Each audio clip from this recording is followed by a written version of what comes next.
نیند جو ہے وہ موت کی بہن ہے کہ رات کو جب انسان سوتے ہیں تو ہم ان کی روحیں قبض کر لیتے ہیں۔ انہوں نے عادت بنائی ہوتی ہے کہ یہ گناہ کر کے سونا ہے۔ الحمدللہ الصلاۃ والسلام علی رسول اللہ، اما بعد، اعوذ باللہ من الشیطان الرجیم، بسم اللہ الرحمن الرحیم۔ رب اشرح لی صدری ویسر لی امری واحلل عقدۃ من لسانی یفقہوا قولی، آمین یا رب العالمین۔ السلام علیکم ورحمۃ اللہ وبرکاتہ۔ Welcome to another video. I hope you doing all good. سبھی دیکھنے اور سننے والوں کے لیے میں دعا کرتی ہوں کہ اللہ سبحانہ و تعالیٰ آپ کی تمام جائز دعاؤں کو قبول فرما لے، اور آپ سے گزارش کرتی ہوں کہ پیارے نبی صلی اللہ علیہ وسلم پر ایک دفعہ درود شریف ضرور پڑھیں۔ تو چلتے ہیں جی آج کی ویڈیو کی طرف۔ اللہ کے نبی صلی اللہ علیہ وسلم کی اکثر یہ عادت تھی کہ رات کو سونے سے پہلے کچھ دعاؤں کا اہتمام کرتے تھے، اللہ تعالیٰ کی تسبیح بیان کرتے تھے، اور کچھ سورہ قرآن کی سورہ کی جو ہے تلاوت کر کے سوتے تھے۔ اور ہمارے نبی کا اکثر یہ معمول تھا، جن میں سے کچھ سورہ، کچھ تسبیح ہم جانتے بھی ہیں، جیسے کہ تسبیح فاطمہ ہے، آیت الکرسی ہے، یا سورہ ملک ہے۔ اللہ کے نبی سے تمام رات کو سونے کی دعائیں جو ہیں وہ ہمیں ملتی ہیں۔ تو اللہ کے نبی صلی اللہ علیہ وسلم ایسا کیوں کرتے تھے، آج ہم اسی ٹاپک پر بات کریں گے انشاءاللہ۔ اللہ کے نبی صلی اللہ علیہ وسلم کا اکثر یہ معمول تھا کہ رات کو سونے سے پہلے اللہ سے معافی مانگ کر سوتے تھے، اللہ تعالیٰ کی کبریائی، اللہ کی بڑھائی بیان کرتے تھے، سورہ ملک پڑھ کر سوتے تھے۔ سورہ ملک کے آپ کو پتہ ہی ہے قبر کے عذاب سے جو ہے نجات دیتی ہے، اور آیت الکرسی کا تو حدیث میں آتا ہے کہ جو شخص آیت الکرسی پڑھ کے سوتا ہے تو اس کے لیے آیت الکرسی کافی ہو جاتی ہے۔ جی ہاں، وہ ہر چیز سے جو ہے پاک ہو جاتا ہے، ہر چیز سے اس کی حفاظت رہتی ہے ساری رات تک جب تک وہ سوتا ہے، اور اگر موت واقع ہو جاتی ہے اسے نیند میں ہی تو اسے شہید کا درجہ بھی ملتا ہے، اور ایک فرشتہ اس کے لیے مقرر کر دیا جاتا ہے جو ساری رات اس کے لیے جو ہے تسبیحات کرتا ہے، اور ساری جو نیکی ہے اس سونے والے کے نامہ اعمال میں لکھ دی جاتی ہیں۔ اور تسبیح فاطمہ کا ورد جو ہے اللہ کے نبی صلی اللہ علیہ وسلم ہر روز رات کو پڑھتے تھے۔ 33 بار سبحان اللہ، 33 بار الحمدللہ، اور 34 بار اللہ اکبر پڑھ کر اللہ کے نبی اپنے ہاتھوں پر دم کرتے اور ان ہاتھوں کو جو ہے اپنے پورے جسم مبارک پر پھیرتے تھے۔ اور اللہ کے نبی صلی اللہ علیہ وسلم ایسا کیوں کرتے تھے، آج ہم اسی بارے میں ڈسکس کریں گے۔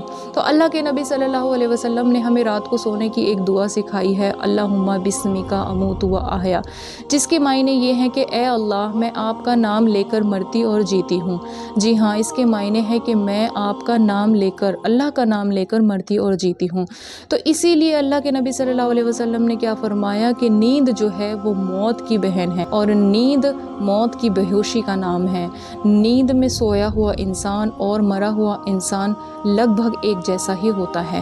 روح زمین پر جب انسان سو جاتے ہیں تو اللہ تعالیٰ جو ہیں ان کی روحوں کو قبض کر لیتے ہیں۔ جی ہاں، اللہ سبحانہ و تعالیٰ رات کو سوتے وقت جب ہم سو جاتے ہیں اپنے بستروں میں، اپنے گھروں میں، تو اللہ تعالیٰ تمام انسانوں کی روحوں کو قبض کر لیتے ہیں، اور فرماتے ہیں کہ ہم پھر کچھ لوگوں کی روحیں جو ہیں لوٹا دیتے ہیں اور کچھ کی نہیں لوٹاتے۔ اس لیے اللہ کے نبی صلی اللہ علیہ وسلم نے فرمایا کہ مومن کو چاہیے کہ وہ مرنے سے پہلے مرنے کی تیاری کر لے۔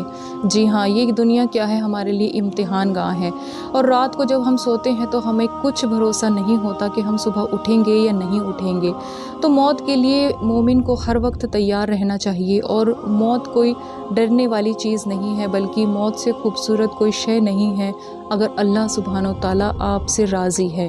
جی ہاں، اگر اللہ بندے سے راضی ہے تو موت سے خوبصورت کوئی پروانہ نہیں ہے۔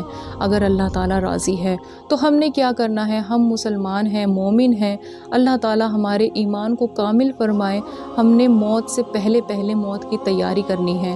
اور رات کو جب سونا ہے تو یہ سب دعائیں جو ہے اللہ کے نبی صلی اللہ علیہ وسلم سے جو بھی ثابت ہے، جو بھی آپ کو پڑھنے میں آسانی ہوتی ہے، انشاءاللہ تعالیٰ آپ نے پڑھ کر سونی ہے۔ اور ایک سمجھدار مسلمان کی یہی پہچان ہوتی ہے کہ وہ مرنے سے پہلے اپنے رب کو راضی کر لے اور مرنے کی تیاری کر لے۔ جی ہاں، ہم میں سے کچھ لوگ ایسے ہوتے ہیں، ان کی عادت ہوتی ہے کہ وہ رات کو گناہ کرتے سو جاتے ہیں۔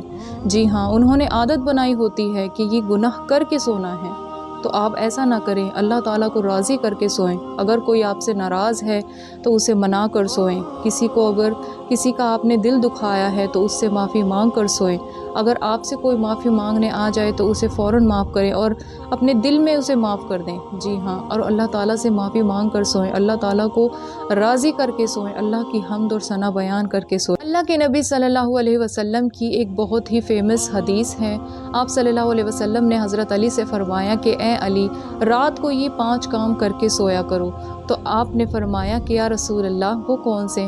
تو آپ صلی اللہ علیہ وسلم نے فرمایا کہ 4000 دینار صدقہ کر کر سویا کرو، 1 قرآن مکمل پڑھ کر سویا کرو، 1 حج کر کے سویا کرو، اور 2 لڑنے والوں کے بیچ میں صلح کر کے سویا کرو، اور جنت کی قیمت دے کر سویا کرو۔ جی ہاں، حضرت علی نے فرمایا کہ یا رسول اللہ یہ کام تو بہت مشکل ہے اور امر محال ہے، یہ مجھ سے کب بن پائیں گے؟ تو آپ صلی اللہ علیہ وسلم نے فرمایا کہ اے علی، 4 بار سورہ فاتحہ پڑھ کر سویا کرو، اس کا ثواب 4000 دینار صدقہ کرنے کے برابر ہے۔ آپ صلی اللہ علیہ وسلم نے فرمایا کہ 3 مرتبہ سورہ اخلاص پڑھ کر سویا کرو، اس کا اجر 1 قرآن پڑھنے کے برابر ہے۔ آپ صلی اللہ علیہ وسلم نے فرمایا کہ 3 مرتبہ درود شریف پڑھ کر سویا کرو، اس کا ثواب جنت کی قیمت ادا کرنے کے برابر ہے۔ آپ صلی اللہ علیہ وسلم نے فرمایا کہ 10 بار استغفار کر کے سویا کرو، اس کا ثواب 2 لڑنے والوں کے بیچ میں صلح کرنے کے برابر ہے۔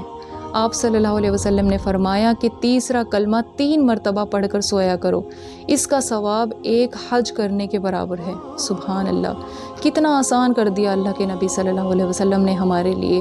تو حضرت علی نے فرمایا کہ یا رسول اللہ اب سے میں ہمیشہ ہر روز یہ عمل کیا کروں گا۔ تو ہم نے کیا کرنا ہے؟ ہم مسلمان ہیں انشاءاللہ، ہم نے مرنے سے پہلے مرنے کی تیاری کرنی ہے اور اللہ سبحانہ و تعالیٰ کو راضی کرنا ہے، اللہ کی عبادت کرنی ہے، سب کے ساتھ حسن سلوک سے رہنا ہے، مسکرا کر ملنا ہے، خوبصورت بات کرنی ہے جب بھی کسی سے کرنی ہے، کسی کی دل آزاری نہیں کرنی، جب بھی آپ سے کوئی ملے مسکرا کر ملیں آپ اس سے اور اس کے حال چال پوچھیں تاکہ وہ آپ سے خوش ہو جائیں، آپ کے لیے دعا خود بخود نکلے۔ جی ہاں، تو ہم نے کیا کرنا ہے؟ اللہ کے نبی صلی اللہ علیہ وسلم کی سنت کو زندہ کرنا ہے، اللہ کی عبادت کرنی ہے اور دوسروں کے ساتھ بھی اس کو شیئر کرنا ہے۔ اور چلتی ہوں جی، دعاؤں میں یاد رکھیے گا اور اپنا بہت سارا خیال رکھیے گا۔ آج کے لیے بس اتنا ہی، تب تک کے لیے اللہ حافظ۔